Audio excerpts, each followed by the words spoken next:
Dear student, मैं Naresh Kumar आनंदबाल school सीगंज के YouTube channel पे आपका स्वागत करता हूं। आइए हम कक्षा 6 की विज्ञान के अंदर फर्स्ट लेसन भोजन यहाँ कहाँ से आते हैं, भोजन कहाँ से आते हैं।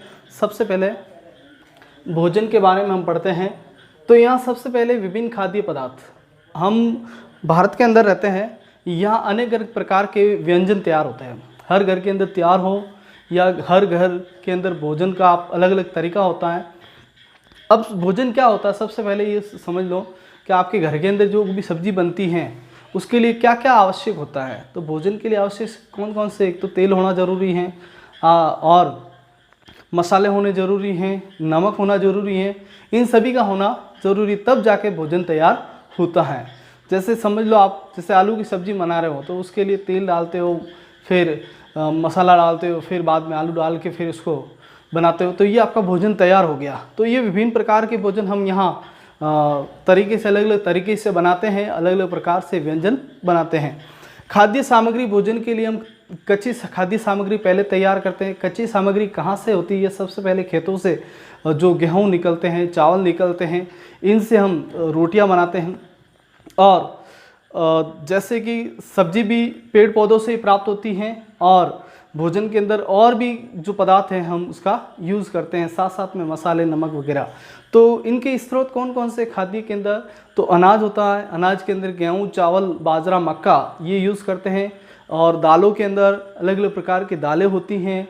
फलों के अंदर अलग अलग प्रकार के फल होते हैं, फल भोजन के रूप में ही खाद्य पदार्थ है। इनके अलावा दूध, दही, अंडा, मांस वगैरह भी खाद्य पदार्थ के अंदर उपयोग किया जाता है। आइए हम खाद्य पदार्थ हमें कहाँ कहाँ से प्राप्त होते हैं भोजन के अंदर। तो हमें सबसे पहले खाद्य पदार्थ जीव जंतु व पेड़ पौधों से या फसलों से ही हमें खाद्य पदार्थ प्राप्त होते हैं। सबसे पहले पेड़ पौधों से खाद्य पदार्थ क्या क्या प्राप्त होते हैं? तो पेड़ पौधों से कौन से भाग खाद्य पदार्थ के रूप में काम में आते हैं? तो सबसे पहले पेड़ पौधों के रूप में सबसे पहले पत्तियों के रूप में आप पालक और भी बहुत सारे, जैसे मान लो पालक के अलावा और भी सब्जियां होती हैं जो पत्ती के रूप में इसका उपयोग किया जाता है। और फल के रूप में फूल गोभी हैं, और भी अनेक प्रकार के जो फूल के रूप में खाद्य पदार्थ का उपयोग किया जाता है। और देखा जाए तो फली जो मटर वगैरह बहुत सारे फल के रूप में उपयोग किए जाते हैं। तो पुष्प के रूप में भी, फल के रूप में भी, तने के रूप में भी, और तने के रूप में जैसे अदरक वगैरह सब, और कली का जड़ के रूप में भी बहुत सारी, जैसे जड़ समझ लो, जैसे मान लो आप सपोज़ हल्दी वगैरह, ये जड़ के रूप में खाद्य पदार्थ के रूप में उपयोग किया जाता है। और इसके अलावा जो फसली पादप, गेहूँ, चावल, अनाज वगैरह, ये सभी फसली पादपों से प्राप्त होते हैं। जंतुओं के द्वारा हमें खाद्य पदार्थ दूध, दही, मक्खन, अंडा और मछली, मांस वगैरह आदि जंतुओं से खाद्य पदार्थ प्राप्त होता है। तो ये खाद्य पदार्थ की ये सूची आपको बताई गई है, ठीक है। तो आइए हम खाद्य पदार्थ के बारे में बहुत कुछ जान चुके हैं। तो आपको यहाँ कच्ची सामग्री के अंदर एक और बता दो। कच्ची सामग्री के अंदर बहुत सारे पदार्थ जो कच्ची सामग्री के रूप में भोजन बनाने के लिए उपयोग किए जाते हैं, वो कच्ची सामग्री कहलाती है। अगला भोजन के रूप में कौन से भाग? तो इसके अंदर मैंने भागों के बारे में वर्णन किया।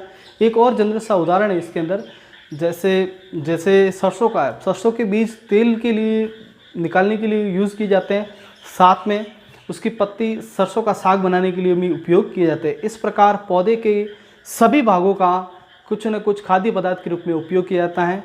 एक आपके किताब के अंदर दे रखा है सीताफल। सीताफल को एक काशी फल भी कहते हैं, इसको याद रखना कि काशी फल कैसे कहा जाता है, तो सीताफल को कहा जाता है। इसको भी खाने के भोज्य के रूप में इसका उपयोग किया जाता है। आइए भोजन के आधार पर, पोषण के आधार पर जीवों को 3 वर्गों में विभाजित किया गया है। ये देखो, सबसे पहला शाकाहारी, मांसाहारी और सर्वाहारी। शाकाहारी क्या होते हैं? जो जीव भोजन के लिए पेड़ पौधों पर निर्भर होते हैं, जैसे गाय, हिरण, ये सभी क्या खाते हैं? घास फूस वगैरह, ये सभी पेड़ पौधों पर ही निर्भर रहते हैं, इसलिए उनको हम क्या कहते हैं? शाकाहारी कहते हैं।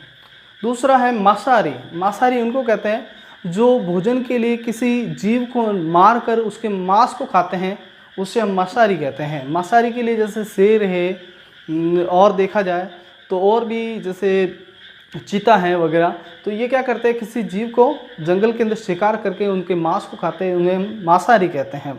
दूसरा सर्वाहारी, सर्वाहारी वो होते हैं जो कभी कभी जैसे शाकाहारी के रूप में तौर पर कार्य करते हैं और मांसाहारी के रूप में भी कार्य करते हैं। जैसे मान लो शाकाहारी के तौर पर जैसे रोटी मिल गई तो रोटी भी खा लेंगे, अगर कोई मांस मिल गया तो मांस भी खा लें। जैसे एक उदाहरण से तौर पर आप बिल्ली देख लो, बिल्ली को रोटी या दूध दे दो तो वो भी खा लेगी, लेकिन आपको चूहा दिखा तो चूहे को भी खा लेगी, तो वो एक सर्वाहारी रूप में। जैसे कौवा, कौवा क्या करता है कि बीजों को भी, जैसे मान लो कोई बाजरी चावल या मक्का दिया हुआ तो उसको भी खा लेता है, अगर मान लो कोई मांस का टुकड़ा पड़ा तो उसको भी खा लेता है, वो सर्वाहारी के रूप में आते हैं। तो हमने इन तीनों के बारे में आपने पढ़ा, शाकाहारी, मांसाहारी और सर्वाहारी। ठीक है, तो हम मिलते हैं नेक्स्ट वीडियो के अंदर। तो अगले इस भाग के जो भोजन कहाँ से आते हैं इसके भाग आगे बढ़ेंगे। तो थैंक्स फॉर वॉचिंग। जय हिंद, जय भारत।